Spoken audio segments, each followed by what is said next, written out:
This is Cerebral Cinema. Movies of the mind.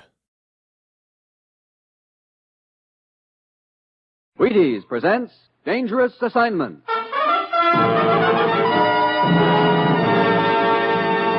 On stage tonight from Hollywood, Dangerous Assignment, another in the Wheaties' big parade of exciting half-hour presentations.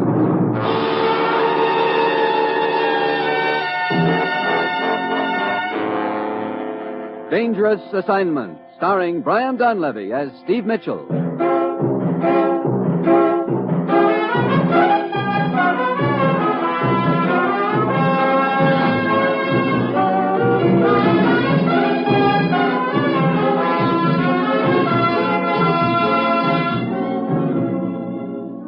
Yeah, danger is my assignment. I get sent to a lot of places I can't even pronounce. They all spell the same thing, though, trouble.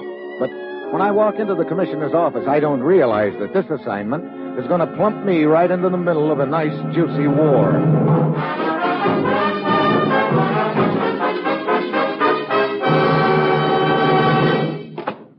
Morning, Commissioner. Oh, Steve. Have a seat. I'll be with you in a second. Okay. Ruth, Yes, Commissioner. Steve's here now. Fine. I'm working on his plane reservation right now. I'll probably have it by the time you're through with it. Good. Well, needless to say, I'm about to set forth into the wild blue yonder again. That's right. Steve, there's a guerrilla leader over in the Orient. Nobody knows who he is, but he's been raiding the supplies and military equipment we've sent over there. In short, we think he's building up the strength of his organization so that he can launch an attack similar to the other one that was launched recently. And we got to stop him now. You've got to find him before you stop him, you know. You've got to find him, you mean? Oh, just like that, huh? When you get to the coast, there'll be a small plane waiting for you. You've got to fly yourself to the town of Yabney, inland. When you get there, go to the Grand East Hotel. You'll be contacted by Dr. Mao. Yabney, Grand East Hotel. Dr. Mao, who's he? An influential leader of the opposition to this guerrilla chief. Now, Steve, get over there. Find out who this guerrilla chief is and stop him before it's too late. Well, that's it. You've got your assignment. Good luck.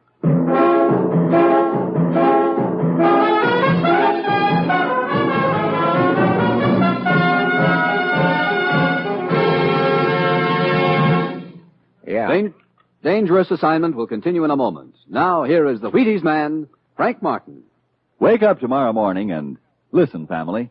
Reach for the Wheaties. Tuck yourself around a bowl of Wheaties at 7 a.m. and see if you don't feel the pleasant difference all morning long. Crisp? My goodness, crisp as a sunny morning. Good? You bet they're good. There's sound, rich, whole wheat goodness to them. And what they do for you. Listen. There's a whole kernel of wheat in every Wheaties flake. That's how Wheaties can give you so much. Whole wheat vitamins and minerals to help you sail through the morning like a breeze. Drive a cultivator, clean the house, or pound a typewriter. Wherever you are, whatever you do, have a bowl of milk and fruit and Wheaties in the morning. And see how good you can feel all morning long. Try it. See how Wheaties at 7 can help at 11. Do that now, will you?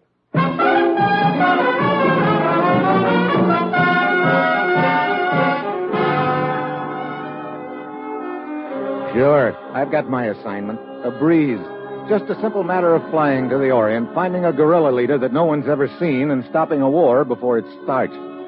Well, it's Friday when I get to the coast. A small plane is waiting for me, and I fly it to Yabney in the interior. On the way to the hotel, I spot two characters following me. I check in, go up to my room, and already I've got company. Forgive us our intrusion, Mr. Mitchell. Well, I didn't know I was holding open house. Who are you? Oh, permit me. I am Dr. Mao, and this is Colonel Diane. Oh, you're the man that was to contact me. Yes. Well, what's the setup, gentlemen? Precarious one, Mr. Mitchell. The guerrilla leader we are after is clever and diabolical. He seems to have very accurate sources of information. His raids are well-timed and well-organized. Then he and his men vanish without a trace.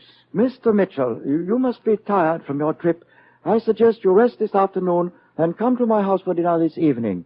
We can discuss the matter further. And in the meantime, Mr. Mitchell, a word of advice, if you will permit. Sure. What's on your mind, Colonel Diane? This guerrilla chief has informants everywhere. Even now, your presence and the purpose of your visit may be known to him. I advise you to be ever alert as to your own safety.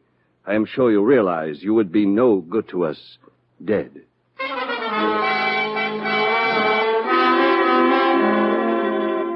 And with that bit of cheerful philosophy, Colonel Diane and Dr. Mao take off. I stay in my room all afternoon, and then a little before 7, I leave the hotel and start walking toward Dr. Mao's house. Suddenly, I spot one of the characters who was tailing me before.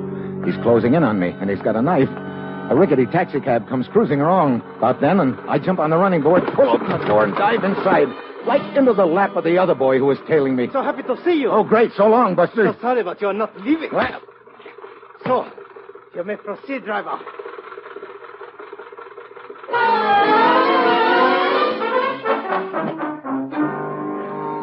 when I come out of it, I'm lying on a couch in some sort of a mansion. There's a scent of jasmine in the air and a thin thread of music. The guy who conked me is standing at the door, and sitting across from me is a woman who's a dead ringer for the Dragon Lady. Fin, Yes, honored madam. you may leave the room, but stay by the door. Yes, honored madam. Who are you? I am called Madame Tia. The situation is that you and I, as you might put it, are on the opposite sides of the fence. Oh, Do I make myself clear? I think so. It is known that you have been expected. And now that you are here, let me make it very clear to you that you will not be able to carry out your assignment. I see. You have two choices. Oh, that's nice to know. What are they? You may leave at once and return to your country. I take it that's choice number one. And if I don't? Choice number 2, you will be killed.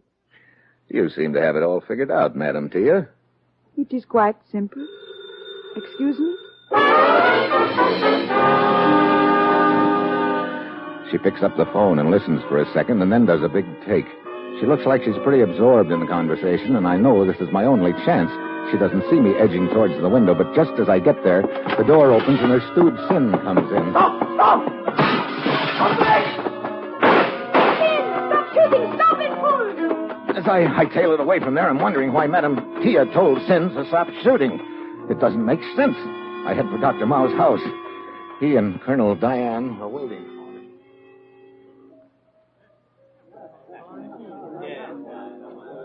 Good evening, Mr. Mitchell. Dr. Mao, I didn't realize you were throwing this big a party. Oh, just a few friends. Dr. Mitchell, you are slightly cut and bruised. Yeah. A lady told me to get out of the country or drop dead, and she was willing to arrange the latter. Who was this woman? Oh, a very beautiful little doll named Madam... What is the matter, Mr. Mitchell? Oh, nothing, except the lady in question happens to be approaching us right now. What? Good evening, gentlemen. Madame Tia, as always, I am delighted to welcome you to my house. But there seems to be some misunderstanding. Mr. Mitchell suggests that you... Indeed, there was a misunderstanding, Mr. Mitchell, and I must apologize. You see, my men picked you up thinking you were the hired aviator we had information about. Wait a minute. What hired pilot are you talking about? I can explain, Mr. Mitchell. We have had information that this guerrilla chief has directed most of his operations from the air. Last week, he is rumored to have lost his private plane and pilot. Our further information is that he had arranged for another plane and an American pilot. Oh, so Madam Tia here figured I was the boy, huh? Yes. Please, my apology for this stupid mistake. Your first desire to aid the cause is worthy of commendation, my dear. But, as always, your impulsiveness has misguided you. Yes. Such matters are really in my province. I am humbly aware of that, Colonel. I will not interfere again. I am sure you will not. Come, we will have a drink. Would you like to meet my other guests, Mr. Mitchell? Well, right now, I'd like to have a little talk with you, Dr. Mao. But of course. Come, we will walk out onto the terrace. Huh? What was it you wished to talk about? Madam Tia. Who is she? Where does she fit into this deal? She is fanatically devoted to our cause. I wonder. What do you mean? Well, she could have known who I was all along. That story that she gave us just now might be a pretty neat cover-up. I have not the slightest doubt of her sincerity. Okay, well, let it go for the present. Wait. What is it? The bushes over there, they just moved a little. What? Mitchell, a man with a gun. Yeah, get down. Oh, Dr. Mao. It is all right, Mitchell. It is just a flesh wound. Here, let me give you a hand. Oh, thanks. I did not get a very good look at him. I did. I'll recognize him if I ever see him again.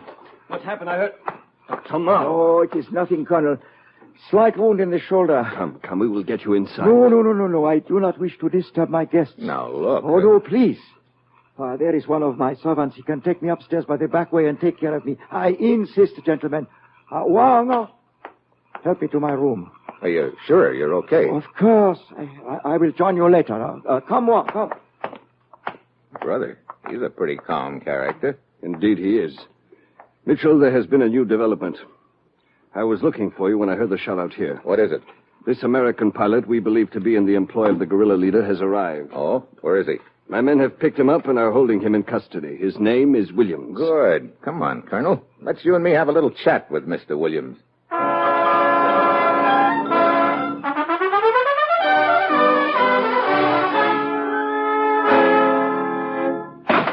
Now look, you two. All right, so my name is Williams, so I am a pilot. I'm just hanging around this town looking for a job. I don't know any guerrilla leader, and I'm not working for one. And you'll never be able to prove any different. Now listen to me, Mr. Williams. Wait a minute, Colonel. Okay, Williams. You can go. What's that? Mitchell. Sure, go ahead, Williams. Shove off. Well, a little more like it. See you around, fellas. Of course, if you're not in our custody, then what happens to you isn't our responsibility, is it? What? What do you mean by that? Well, figure it out, Buster. The natives here in Yabney are pretty bitter about this guerrilla chief. All right, so what? So they think you came here to work for him. I wouldn't be at all surprised if they felt like taking justice into their own hands. Look, what are you trying to say? Oh, nothing. Go ahead. Walk out of here. You might get a block away. You might even get 2 blocks away. Oh, I get it. All right. I'm not going to make any clay pigeon out of myself for anybody. What's the deal? Safe conduct out of here for you if you tell us who this guerrilla chief is. I don't know. Now, look. I'm telling you the truth. I've never seen him. He's never seen me. I got word he needed a boy. I let it be known I was interested. How did you intend to contact him? I was told to go to a little flower stand down the street and buy 5 gardenias. They take it from there. I see. Okay, Colonel, I'm through with him. Guards, take him away. All right, now look. Don't forget that safe conduct you promised. We won't. Look, we know how Williams was supposed to contact this guy, and we also know that this guy has never seen Williams. So? Colonel, I've got me an idea. A little wild, maybe, but it could work, and it's our only chance. We're going to send another pilot in Williams' place. Another pilot who? You're looking at him, Colonel.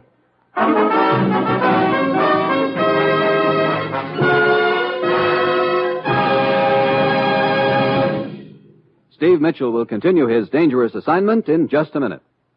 And now, my friends, I'd like you to hear from a famous young man known for his pitching arm, and known, too, for the fact that Wheaties make his favorite training dish.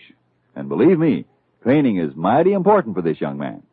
Ask him a question, will you, Ed Prentice? Now, young man, will you tell us what you do for a living? I pitch. You what? Pitch. You know, baseball. To have a baseball team, you have to have a pitcher. I'm a pitcher. I pitch. Oh, yes, I see. And are you on a team? Yes, sir. I'm on the Cleveland Indians. Cleveland Indians, What is your name, young man? I'm Bob Feller. And you know it as well as I do, Ed. Sure I do, Bob. It's good to see you. This makes your 14th season playing with the Indians, doesn't it? Yep, Ed. 14 years. Well, tell me, Bob, how long have you been eating Wheaties? Oh, about 20 years, give or take a couple. You mean you started eating Wheaties before you started playing ball? Why, of course. What's so strange about that? Most people start eating Wheaties before they get to playing ball. In fact, most people never start playing baseball. You don't have to be a ball player to enjoy the lift you get from Wheaties with milk and fruit. You're right as rain, Bob. No champ ever said a truer word about Wheaties, breakfast of champions. Whether you pitch baseballs for a living, or drive a bus, or keep house, or lay bricks, you can use Wheaties, too. Breakfast of champions. Have some.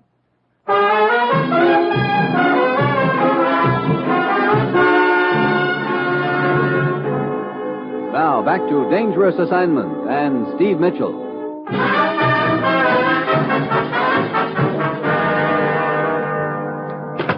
Hey, told me you wanted to see me here in your office, Colonel. Yes, Mr. Mitchell, please have a seat. We are going to plan a campaign. Oh? And for the first time, I think we will have the jump on our friend, the guerrilla leader. We are sending a shipment of military supplies into the interior the day after tomorrow, and I have reason to believe the guerrillas have learned of it and now plan to raid this shipment. I see. And we're going to give them a little surprise party, huh? With your help. Now, observe this map, please. Here is our city of Yabney. The Rouge River, as you can see, winds inland from here. Oh, and this is a railroad running parallel to the river, huh? Correct. And these military supplies are going to be on that train? That was the original plan, and that is what we believe the guerrillas think. Actually, we have secretly arranged to ship the supplies by barges up the river. On the train will be my troops, fully prepared for action. Good. Looks like these guerrillas are going to stick their head into a meat grinder. We sincerely hope so. Any idea where their attack will take place, Colonel? I know where the most logical point is. Impress this area of the map thoroughly on your mind, Mr. Mitchell. At this point, the railroad crosses the river. We will call it Bridge A. The river forms a horseshoe and widens out into a lake. There are high cliffs on one side. Then the railroad recrosses the river up here, Bridge B. I believe the attack will take place either at Bridge A or Bridge B. And your troops will be ready for trouble at either point? Yes. And now we come to the part you will play in this operation, Mr. Mitchell. The most important part. What's that? At the time of the raid, you will probably be up in a plane with him somewhere over this horseshoe area. I hope so. And he won't be able to issue many orders with my hand over his mouth. That is exactly the point. If you wish to communicate with me, do so on 3570 kilocycles. And one thing more. This leader must not escape from you. Colonel, I am so sorry. I did not know you were occupied. It's quite all right, my dear. Madam Tia? What's on your mind, my dear? It was just that I have thought of a plan by which How many we might... times have I told you you must leave the planning to Dr. Mao and myself? As a matter of fact, Mitchell and I are even now putting a plan into operation by which we feel confident the guerrilla leader will be captured. Oh, I am so happy to hear that. What is this plan? Well, in short, we plan to put... Colonel, there's not much use in talking about a plan until it works, is there? Perhaps you are right. Anyway, I'm sure that Madam Tia is more interested in the results rather than the manner in which they're obtained. Yes, of course. Well, I better be on my way. Be very careful, Mitchell. Don't worry. My every wish for your success, Mr. Mitchell. And please be assured of my undying gratitude. That might be an interesting topic of conversation when we get together again, Madam Tia. Yes. I hope it will not be long before we do. Well, you never can tell. See you later, I hope.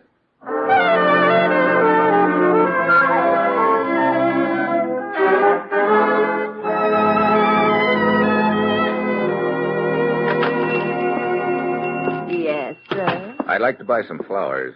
As you see, I have nice flowers, all kinds. I want 5 gardenias. 5 gardenias? You would not like half a dozen? I said 5. I see. You are Williams, the American pilot. Yeah. Vanda! Yes? It is Williams. You are late, Williams. We have been expecting you for some time. I got here as soon as I could. Who are you? Vanda, second in command to our leader. Come. Where are we going? By small boat up the Rouge River. Where to? You are too inquisitive. Everything will be unfolded to you at the proper time. Come. Banda and I head up the river. 3 hours later, we turn into a cove.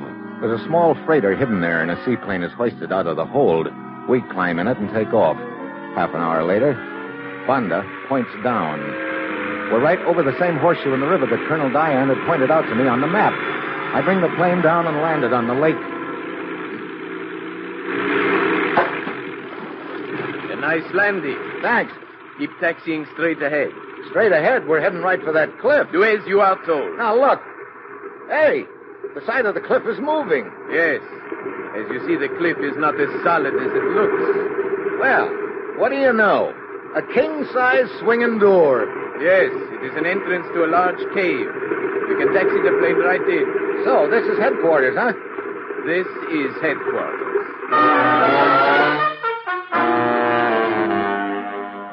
I taxi into the cave, and the camouflage gate swings shut behind us. We climb out, and Banda leads the way up a ladder to an upper room in the cave. He leaves me there and disappears.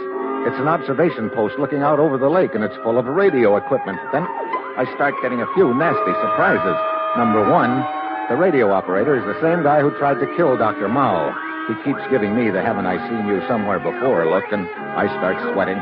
Number 2, sitting on a chair over in one corner is Sin, Madam Tia's stooge, the guy who slugged me and dragged me to her house right after I got to Yabney. Right now, I've got an uneasy feeling that I was right about Madam Tia. But my surprises haven't ended yet.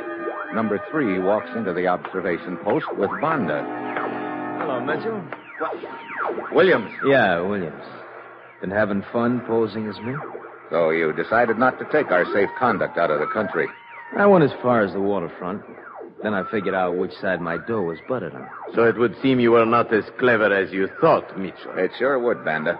My compliments to Madame Tia. I will be glad to deliver them, Mitchell. Dr. Mao. Indeed. I gather your suspicions were directed against Madame Tia. Perhaps I should have allowed them to continue in that direction. It's been you all along. Huh? Exactly. Pretty clever act you pulled, having your stooge over there plug you in the shoulder for my benefit. A painful but effective device. I have used it before and may have to again. And Madame Tia's boy over there is really working for you, huh? Oh, no. If you had looked more closely, you would have seen that his hands are tied behind him. Sin has certain information which he will reveal to me in good time. Barges in sight of first bridge. Barges in sight of first bridge. There is the radio signal we have been waiting for. Come, Williams. We'll take off at once. The barges? Yes, indeed, Mr. Mitchell. I am completely aware of Colonel Diane's little scheme. I know the supplies I want are on the barges instead of on the train, and my plan has been set accordingly. Great. I must take my leave now, but as you can see, the radio operator is armed, so it would be foolish to attempt an escape before I return. And, anyway, I wish to grant you the pleasure of witnessing my complete victory before you die.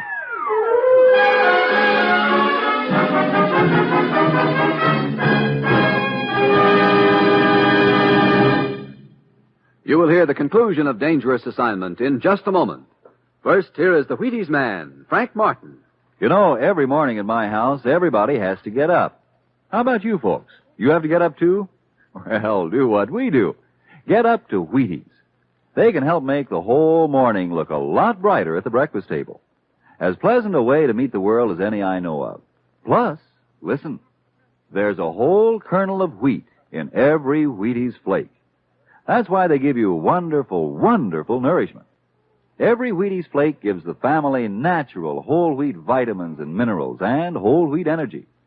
All things that can make a whale of a big difference the whole morning long. You try it and see what a difference it makes. Breakfast of Champions with milk and fruit. Tomorrow morning, next morning, see how Wheaties at 7 can help at 11. You do that now, huh?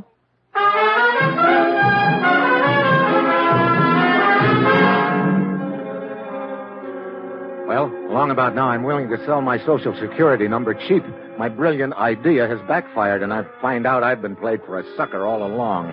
Dr. Mao and his gang know the supplies are on the barge, and it looks like Colonel Diane and his troops are going to be left holding the bag, and me, I'm the guy in the bag. Well, they tie my hands and dump me in the corner beside Sin. Then they leave. Well, Mr. Mitchell, it would appear we are both very unfortunate. Yeah. How come they're holding you here, Sin? Madame Tia plans to import hired fighters to track down these guerrillas.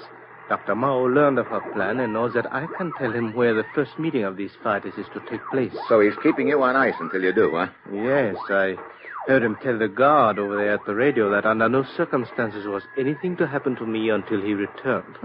Brother, I'd like to get to that radio and warn Colonel Diane and his troops of what's going to happen. That guard will shoot you if you tried. Yeah, and with my hands tied... Hey, wait a minute. I got an idea. Twist around so that we're sitting back to back. Come on. Very well. That's it. Yeah. I think I can untie your hands. Keep your eyes on that guard. He's not paying any attention to us. Leader to Patriots. Leader to Patriots. That must be Dr. Mao in his plane. Patriots yet. Remain in concealment. Attack after barges have passed the first bridge. We haven't got much time. There. My hands are free. Yeah, now untie mine. Hurry. Yes, but what then? You're going to run for that entrance. But, Mitchell, if I fall, it is 100 feet down. Don't worry. You won't have to dive, and the guard's not going to shoot you. You said he had orders to keep you alive. He'll grab you, and I'll grab him. Okay, that's the last knot. Thanks. Are you ready? Yes. Go ahead. Stop, Sin! That's before the sun. Get back! Mitchell! That's right, Buster. Oh! Good work, Sin. Now I've got to get through to Colonel Diane. Do you know the right frequency? Yeah. He said he'd be guarding 3570 kilocycles on the train. Here we are. Steve Mitchell to Colonel Diane. Steve Mitchell to Colonel Diane. Over. Diane to Mitchell. Are you in the plane? I can see you circling. Over. Mitchell to Diane. I'm in a cave on the side of a cliff overlooking the lake. Get this. Dr. Mao's the leader. He and his boys know the supplies are in the barges, not on the train. Over. Deanne to Mitchell. Repeat name of guerrilla leader. Over. You heard me right. It's Dr. Mao. Where are you and your troops now? Our train is just crossing the first bridge. Good. Maybe there's still time. Look, the guerrillas will probably attack the barges in small boats. Unload half your troops at the bridge you're on now. Take the other half up to the upper bridge. We may be able to bottle the guerrillas up in between. Over. I will give the necessary orders at once. Over and out.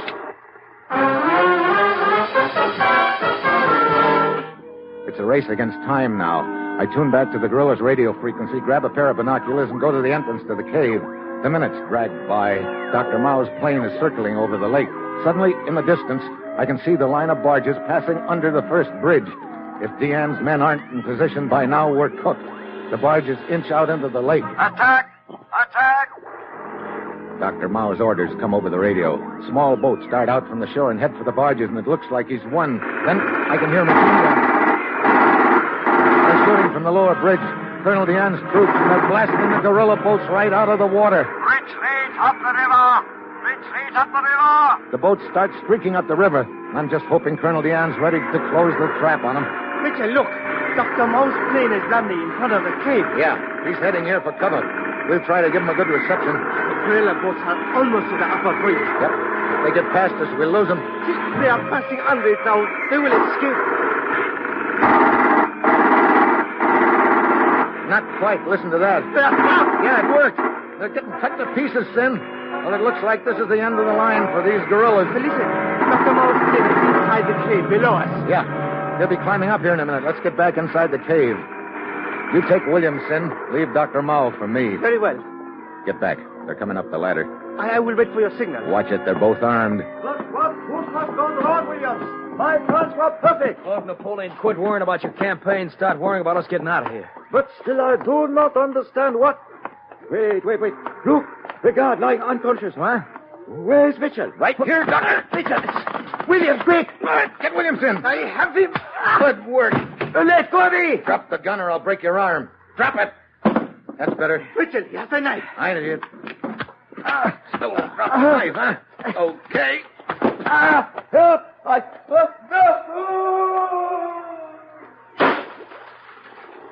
Mitchell. Right on top of his own plane. One might observe that such an ending is most fitting for Dr. Mao. Yeah. In the old days, they used to fall on their sword. Now they fall on their plane. That's what you call progress, Sin.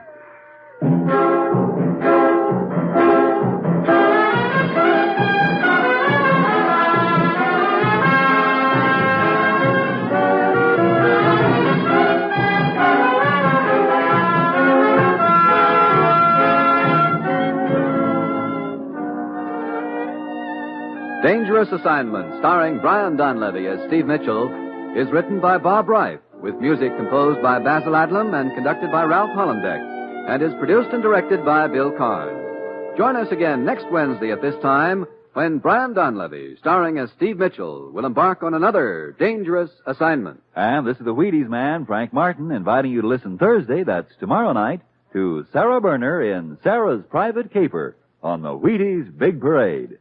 See you then.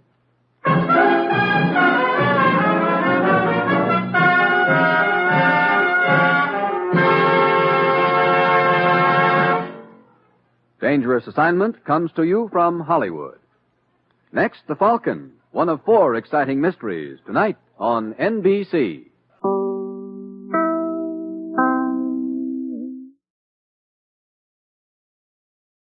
This is Cerebral Cinema. Movies of the mind.